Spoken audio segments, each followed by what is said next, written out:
ಇದನ್ನ ಹಚ್ಚಿ ಮುಖ ತೊಳೆಯೋದ್ರಿಂದ ಸುಕ್ಕುಗಳಾಗಿದ್ರೆ, ನೆರಿಗೆಗಳಾಗಿದ್ರೆ, ಫೈನ್ ಲೈನ್ಸ್ ಆಗಿದ್ರೆ ಎಲ್ಲವೂ ಕೂಡ ಮಾಯವಾಗುತ್ತೆ. ಅದು ಕೂಡ ನಿಮಿಷಗಳಲ್ಲಿ. ಕಪ್ಪು ಕಲೆ ಆಗಿದೆ, ಸನ್ ಟ್ಯಾನ್ ಆಗಿದೆ, ಸನ್ ಬರ್ನ್ ಆಗಿದೆ, ಪಿಂಪಲ್ ಮಾರ್ಕ್ ಹೆಚ್ಚಾಗಿದೆ ಅಥವಾ ಚರ್ಮ ತುಂಬ ಜೋತು ಬೀಳ್ತಾ ಇದೆ ಅಂದರೆ ಖಂಡಿತ ಇದನ್ನು ಅಪ್ಲೈ ಮಾಡಿ ನಿಮ್ಮ ಮುಖದಲ್ಲಿ ಒಳ್ಳೆ ಟೈಟ್ ಬರುತ್ತೆ, ಶೈನ್ ಬರುತ್ತೆ, ಗ್ಲೋಯಿಂಗ್ ಆಗುತ್ತೆ ಅಂತಲೇ ಹೇಳ್ಬೋದು. ಇನ್ನು ನಮ್ಮ ಕಣ್ಣಿನ ಭಾಗದಲ್ಲಿ ತುಂಬ ಸುಕ್ಕಾಗಿದೆ, ಹಣೆ ಮೇಲ್ಗಡೆ ಸುಕ್ಕಾಗಿದೆ ಅಂತನೋರು ಇದನ್ನು ಹಚ್ಚುತ್ತಾ ಬರೋದ್ರಿಂದ ಒಳ್ಳೆ ಗ್ಲೋ ಬರುತ್ತೆ. ಇನ್ಸ್ಟೆಂಟ್ ಆಗಿ ಮುಖ ಅನ್ನುವಂಥದ್ದು ಪಳಪಳ ಅಂತೇಳಿ ಹೊಳೆಯುತ್ತೆ. ಜೋತು ಬಿದ್ದಂಥ ಸ್ಕಿನ್ನಿಗೆ ಒಂದು ಒಳ್ಳೆ ಮೆಡಿಸಿನ್ ಆಗಿ ಕೆಲಸ ಮಾಡುತ್ತೆ.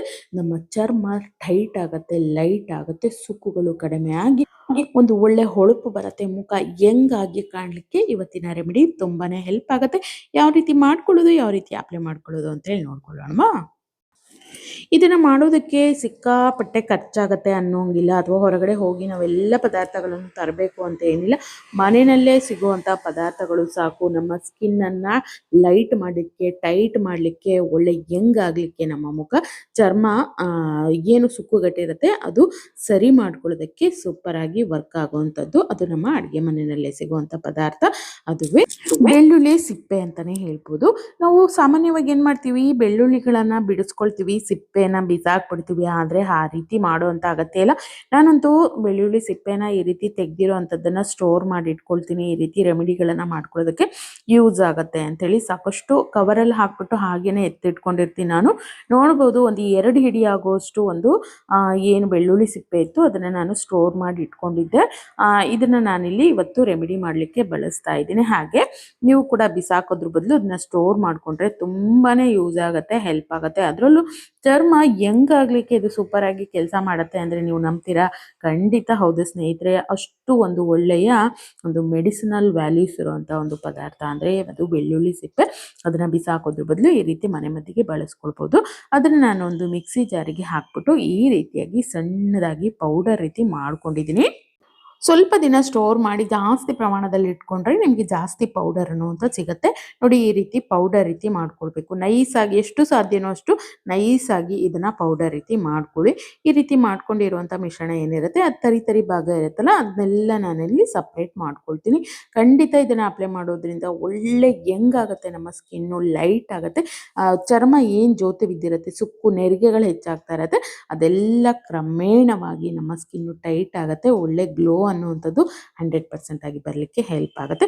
ತುಂಬ ಫೈನ್ ಪೇಸ್ಟ್ ಇದು ಪೌಡರ್ ರೀತಿ ನಾನಿಲ್ಲಿ ಮಾಡ್ಕೊಂಡಿದ್ದೀನಿ. ಇದು ಈ ರೀತಿ ಒಂದು ಗಾಜಿನ ಬಾಟಲ್ ಏನು ಬರುತ್ತೆ ಅದರಲ್ಲಿ ಸ್ಟೋರ್ ಮಾಡ್ಕೊಳ್ತಾ ಇದ್ದೀನಿ. ಅಂದರೆ ಒಂದು ಏರ್ಟೈಟ್ ಬಾಕ್ಸ್ನಲ್ಲಿ ನೀವು ಹಾಕಿಟ್ಕೊಂಡ್ಬಿಟ್ರೆ ಯಾವಾಗಾದರೂ ಆರಾಮಾಗಿ ಬಳಸ್ಕೊಳ್ಬೋದು. ನಿಮಗೆ ಈ ರೀತಿ ರೆಮಿಡಿಗಳನ್ನು ಮಾಡ್ಕೊಳ್ಳೋದಕ್ಕೆ ಇದು ಸೂಪರಾಗಿ ಯೂಸ್ ಆಗುತ್ತೆ ಅಂತಲೇ ಹೇಳ್ಬೋದು. ಹಾಗಾಗಿ ಇದನ್ನು ನಾನಿಲ್ಲಿ ಸ್ಟೋರ್ ಮಾಡಿ ಇಟ್ಕೊಳ್ತಾ ಇದ್ದೀನಿ. ನೀವು ಕೂಡ ಈ ರೀತಿ ಮಾಡಿ ಇಟ್ಕೊಂಡ್ಬಿಟ್ರೆ ಈ ರೀತಿ ರೆಮಿಡಿಗಳನ್ನು ಮಾಡ್ಕೊಳ್ಳೋಂಥ ಸಮಯದಲ್ಲಿ ಆರಾಮಾಗಿ ಇದನ್ನು ಬಳಸ್ಕೊಳ್ಬೋದು. ಇನ್ನು ನಾವೇನು ಪೌಡರ್ ಮಾಡಿ ಇಟ್ಕೊಂಡಿದ್ವಲ್ಲ ಬೆಳ್ಳುಳ್ಳಿ ಸಿಪ್ಪೆದು, ಅದನ್ನು ನಾನಿಲ್ಲಿ ಒಂದು ಬೌಲಿಗೆ 1 ಟೀ ಸ್ಪೂನಷ್ಟು ಹಾಕೊಳ್ತಾ ಇದ್ದೀನಿ. ಒಮ್ಮೆ ನೀವು ಬಳಸ್ತೀವಿ ಅಂದರೆ 1 ಟೀ ಸ್ಪೂನಷ್ಟು ಸಾಕು.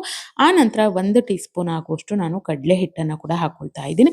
ಇದು ಕೂಡ ಅಷ್ಟೇ ಒಳ್ಳೆ ಗ್ಲೋ ಕೊಡುತ್ತೆ, ಇನ್ಸ್ಟೆಂಟ್ ಹೊಳಪು ಕೊಡುತ್ತೆ, ಜೊತೆಗೆ ಒಂದು ಒಳ್ಳೆ ಸ್ಕ್ರಬ್ಬರ್ ಆಗು ಕೂಡ ಕೆಲಸ ಮಾಡುತ್ತೆ. ಮುಖದಲ್ಲಿ ಇರುವಂತಹ ಡೆಡ್ ಸ್ಕಿನ್ ಆಗಿರಲಿ ಅಥವಾ ತುಂಬ ನಮಗೆ ಸನ್ ಬರ್ನು, ಸನ್ ಟ್ಯಾನ್ ಹೆಚ್ಚಾಗಿದೆ ಅಂದರೆ ಅದನ್ನು ರಿಮೂವ್ ಮಾಡಲಿಕ್ಕೆ ಹೆಲ್ಪ್ ಆಗುತ್ತೆ. ಜೊತೆಗೆ ಇದು ಮುಖ್ಯವಾಗಿ ನಮ್ಮ ಸ್ಕಿನ್ನು ಟೈಟ್ ಆಗುವಂತೆ ಮಾಡುತ್ತೆ. ಆ ಒಂದು ನೆರಿಗೆಗಳು ಏನು ಆಗಿರುತ್ತೆ ಅಥವಾ ಜೋತು ಬಿದ್ದಿರುತ್ತೆ ಸ್ಕಿನ್ ಅದನ್ನು ಟೈಟ್ ಮಾಡಲಿಕ್ಕೆ ಹೆಲ್ಪ್ ಆಗುತ್ತೆ. ಒಳ್ಳೆ ಗ್ಲೋ, ಇನ್ಸ್ಟೆಂಟ್ ಗ್ಲೋ ಅನ್ನೋಂಥದ್ದು ಕೊಡೋದಕ್ಕೆ ತುಂಬ ಹೆಲ್ಪ್ ಆಗುತ್ತೆ ಕಡಲೆ ಹಿಟ್ಟು. ಹಾಗಾಗಿ ನಂತರ ನಾನಿಲ್ಲಿ ಒಂದು ಅರ್ಧ ಟೀ ಸ್ಪೂನ್ ಆಗುವಷ್ಟು ಅಕ್ಕಿ ಹಿಟ್ಟು ಕೂಡ ಹಾಕೊಳ್ತಾ ಇದ್ದೀನಿ. ಅಕ್ಕಿ ಹಿಟ್ಟು ಕೂಡ ಅಷ್ಟೇ ಒಳ್ಳೆ ಇನ್ಸ್ಟೆಂಟ್ ಗ್ಲೋ ಕೊಡುತ್ತೆ, ಜೊತೆಗೆ ಮುಖದ ಚರ್ಮವನ್ನು ಟೈಟ್ ಮಾಡಲಿಕ್ಕೆ ಹೆಲ್ಪ್ ಆಗುತ್ತೆ. ಸಾಮಾನ್ಯವಾಗಿ ಚರ್ಮ ಜೋತು ಬಿದ್ದಿತ್ತು ಅಂದರೆ ನಾವು ಅಕ್ಕಿ ಹಿಟ್ಟಿನ ಫೇಸ್ ಮಾಸ್ಕನ್ನು ಹಚ್ಕೋತೀವಿ. ಇದರಿಂದ ಮುಖ ತುಂಬ ಒಂಥರ ಟೈಟ್ ಆಗುತ್ತೆ, ನಮಗೆ ಚರ್ಮ ತುಂಬ ಟೈಟ್ ಆಗಿದೆ ಅನ್ನೋ ಅಂತ ಫೀಲ್ ಬರುತ್ತೆ. ಹಾಗಾಗಿ ಈ ಒಂದು ಅಕ್ಕಿ ಹಿಟ್ಟನ್ನು ಹಾಕೊಳ್ಳೋದ್ರಿಂದ ಆ ರೀತಿಯಾಗಿ ಚರ್ಮವನ್ನು ಟೈಟ್ ಮಾಡುತ್ತೆ, ಜೊತೆಗೆ ಒಳ್ಳೆ ಗ್ಲೋ ಬರುತ್ತೆ. ಇನ್ಸ್ಟೆಂಟ್ ಆಗಿ ಮುಖದಲ್ಲಿ ಗ್ಲೋ ಬರಲಿಕ್ಕೆ ಇದು ಹೆಲ್ಪ್ ಆಗುತ್ತೆ. ಅಲ್ಲದೇನೆ ಈ ರೀತಿ ಕಪ್ಪು ಚುಕ್ಕೆಗಳು, ಮಚ್ಚೆಗಳು ಅಥವಾ ಪಿಂಪಲ್ ಮಾರ್ಕ್ ಇದ್ರೂ ಕೂಡ ಅಥವಾ ಬಂಗಿದ್ರು ಕೂಡ ಅದನ್ನು ಕೂಡ ರಿಮೂವ್ ಮಾಡ್ಕೊಳ್ಳೋದಕ್ಕೆ ಹೆಲ್ಪ್ ಆಗುತ್ತೆ ಅಕ್ಕಿ ಹಿಟ್ಟು. ನಂತರ ನಾನಿಲ್ಲಿ ಕೊಬ್ಬರಿ ಎಣ್ಣೆ ಹಾಕೊಳ್ತಾ ಇದ್ದೀನಿ. 1 ಟೀ ಸ್ಪೂನ್ ಆಗುವಷ್ಟು ಕೊಬ್ಬರಿ ಎಣ್ಣೆ. ಇದು ಅಷ್ಟೇನೆ ನಮಗೆ ಚರ್ಮವನ್ನು ಟೈಟ್ ಮಾಡುತ್ತೆ, ಲೈಟ್ ಮಾಡುತ್ತೆ, ನೆರಿಗೆಗಳನ್ನು ಕಡಿಮೆ ಮಾಡುತ್ತೆ, ಸುಕ್ಕುಗಳು ಕಡಿಮೆ ಆಗುತ್ತೆ, ಕಪ್ಪು ಕಲೆಗಳು, ಬಂಗಿನ ಸಮಸ್ಯೆ ಇದ್ರೆ ಹೋಗುತ್ತೆ, ಪಿಂಪಲ್ ಮಾರ್ಕ್ ಹೋಗುತ್ತೆ, ಅಥವಾ ತುಂಬ ನಮಗೆ ಬಿಸಿಲಿನಿಂದ ಮುಖ ಸುಟ್ಟಿದೆ ಅಂದರೆ ಅದು ಕೂಡ ಕಡಿಮೆ ಮಾಡ್ಕೊಳ್ಳೋದಕ್ಕೆ ಇನ್ಸ್ಟೆಂಟ್ ಆಗಿ ಹೊಳಪು ಬರಲಿಕ್ಕೆ ಹೆಲ್ಪ್ ಆಗುತ್ತೆ. ಜೊತೆಗೆ ಒಂದು ಒಳ್ಳೆ ಮಾಯಿಶ್ಚರೈಸರ್ ಆಗು ಕೂಡ ಕೆಲಸ ಮಾಡುತ್ತೆ. ನಾನಿಲ್ಲಿ 1 ಟೀ ಸ್ಪೂನ್ ಆಗುವಷ್ಟು ಕೊಬ್ಬರಿ ಎಣ್ಣೆನ ಹಾಕೊಳ್ತಾ ಇದ್ದೀನಿ. ಸಾಧ್ಯ ಆದಷ್ಟು ಪ್ಯೂರ್ ಆಗಿರುವಂಥ ಕೊಬ್ಬರಿ ಎಣ್ಣೆನೆ ಬಳಸಲಿಕ್ಕೆ ಟ್ರೈ ಮಾಡಿ. ಅದು ತುಂಬ ಎಫೆಕ್ಟಿವ್ ಆಗಿ ವರ್ಕ್ ಆಗಲಿಕ್ಕೆ ಹೆಲ್ಪ್ ಆಗುತ್ತೆ. ಹಾಗಾಗಿ ಆನಂತರ ನಾನಿಲ್ಲಿ 1 ಟೀ ಸ್ಪೂನ್ ಆಗುವಷ್ಟು ಅಲೋವೆರಾ ಜೆಲ್ ಹಾಕೊಳ್ತಾ ಇದ್ದೀನಿ.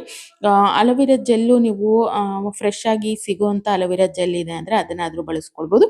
ಇಲ್ಲ ಈ ರೀತಿ ಮಾರ್ಕೆಟಲ್ಲಿ ಸಿಗುವಂಥ ಅಲೋವೆರಾ ಜೆಲ್ ಆದರೂ ಹಾಕ್ಕೊಳ್ಳಿ. ಇದು ಕೂಡ ಅಷ್ಟೇ ನಮ್ಮ ಸ್ಕಿನ್ನಿಗೆ ತುಂಬ ಒಂದು ಒಳ್ಳೆಯ ಮಾಯಿಶ್ಚರೈಸರ್ ಆಗಿ ಕೆಲಸ ಮಾಡೋದ್ರ ಜೊತೆಗೆ ನಮ್ಮ ಚರ್ಮಕ್ಕೆ ತುಂಬಾನೇ ಯೂಸ್ಫುಲ್ ಆಗುವಂಥ ಒಂದು ಮೆಡಿಸಿನ್ ಆಗಿ ಕೆಲಸ ಮಾಡುತ್ತೆ.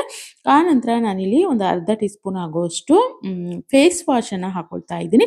ಫೇಸ್ ವಾಶು ಮುಖದಲ್ಲಿ ಇರುವಂಥ ಎಣ್ಣೆ ಅಂಶ, ಜಿಡ್ಡಿನ ಅಂಶ ಎಲ್ಲ ತೆಗೆಯೋದ್ರ ಜೊತೆಗೆ ಮುಖವನ್ನು ಕ್ಲೀನ್ ಆ್ಯಂಡ್ ಕ್ಲಿಯರ್ ಮಾಡಲಿಕ್ಕೆ ಹೆಲ್ಪ್ ಆಗುತ್ತೆ. ಹಾಗಾಗಿ ಇನ್ನು ಇದನ್ನು ಮಿಕ್ಸ್ ಮಾಡ್ಕೊಳ್ಳೋದಕ್ಕೆ ನೀವು ನೀರು ಬೇಕಾದರೂ ಬಳಸ್ಕೊಳ್ಬೋದು. ಇಲ್ಲ ಅಂದರೆ ರೋಸ್ ವಾಟರ್ ಇದೆ ಅಂದರೆ ರೋಸ್ ವಾಟರ್ನ ಹಾಕ್ಕೊಳ್ಬೋದು. ನಾನಿಲ್ಲಿ ರೋಸ್ ವಾಟರ್ ಹಾಕ್ಬಿಟ್ಟು ಕಲಿಸ್ತಾ ಇದ್ದೀನಿ.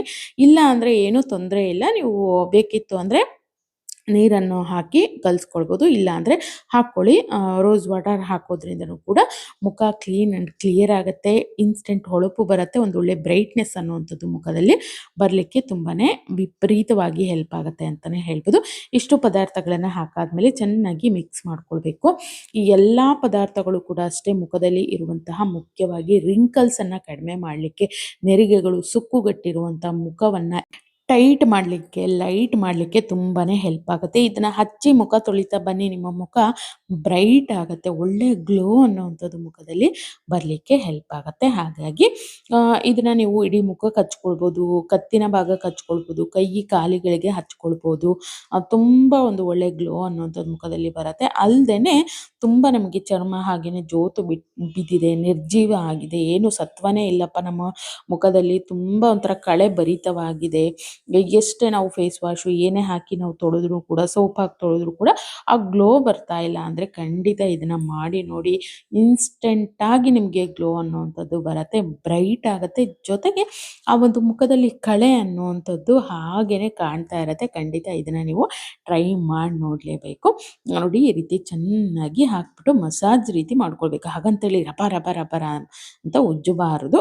ನಿಧಾನವಾಗಿ ಈ ರೀತಿ ನಿಧಾನವಾಗಿ ಮಸಾಜ್ ರೀತಿ ಮಾಡಬೇಕು. ಯಾಕಂದರೆ ಅಕ್ಕಿ ಹಿಟ್ಟು ಮತ್ತು ಕಡಲೆ ಹಿಟ್ಟೆಲ್ಲ ಹಾಕಿದ್ದೀವಲ್ಲ, ಸ್ಕಿನ್ನಿಗೆ ಇದು ಇರಿಟೇಷನ್ ಆದಂಗೆ ಆಗುತ್ತೆ. ನಾವು ಜೋರಾಗಿ ರಫ್ ಆಗಿ ಉಜ್ಜೋದ್ರಿಂದ ಅಕ್ಕಿ ಹಿಟ್ಟು ಸ್ವಲ್ಪ ತರಿ ತರಿ ಇರುತ್ತಲ್ಲ, ಅದು ಹಾಗೇನೆ ನಿಮಗೆ ಒಂಥರ ಲೈನ್ ರೀತಿ ಆದಂಗೆ ಆಗುತ್ತೆ, ಅಥವಾ ಉರಿ ಆಗುವಂಥದ್ದು ಈ ರೀತಿ ಆಗುತ್ತೆ. ಹಾಗಾಗಿ ಹಚ್ಚಿಬಿಟ್ಟು ಒಂದು 5 ನಿಮಿಷ ಹಾಗೇನೆ ಬಿಟ್ಕೊಳ್ಳಿ, ಚೆನ್ನಾಗಿ ಮಸಾಜ್ ಮಾಡಿಕೊಂಡು. ಆ ನಂತರ ಉಗುರು ಬೆಚ್ಚಗಿರುವಂಥ ನೀರಲ್ಲಿ ನೀಟಾಗಿ ಮುಖವನ್ನು ತೊಳ್ಕೊಳ್ಬೇಕಾಗತ್ತೆ. ಖಂಡಿತ ಈ ರೀತಿ ಮಾಡಿ ನೋಡಿ. ಫಸ್ಟ್ ವಾಶಲ್ಲೇ ನಿಮಗೆ ಆ ಒಂದು ಗ್ಲೋ ಅನ್ನುವಂಥದ್ದು ಬರುತ್ತೆ, ಹೊಳಪು ಅನ್ನುವಂಥದ್ದು ಬರುತ್ತೆ. ಖಂಡಿತ ಇದನ್ನು ಟ್ರೈ ಮಾಡಿ ನೋಡಿ. ಸೂಪರಾಗಿ ವರ್ಕ್ ಆಗುವಂಥ ಒಂದು ಸಿಂಪಲ್ ರೆಮಿಡಿ, ಯೂಸ್ಫುಲ್ ಆಗುವಂಥ ಒಂದು ಸೂಪರ್ ರೆಮಿಡಿ ಅಂತಲೇ ಹೇಳ್ಬೋದು. ನಾನು ಸಿಗ್ತೀನಿ ಮತ್ತೊಂದು ಹೊಸ ವಿಡಿಯೋದೊಂದಿಗೆ. Thank you.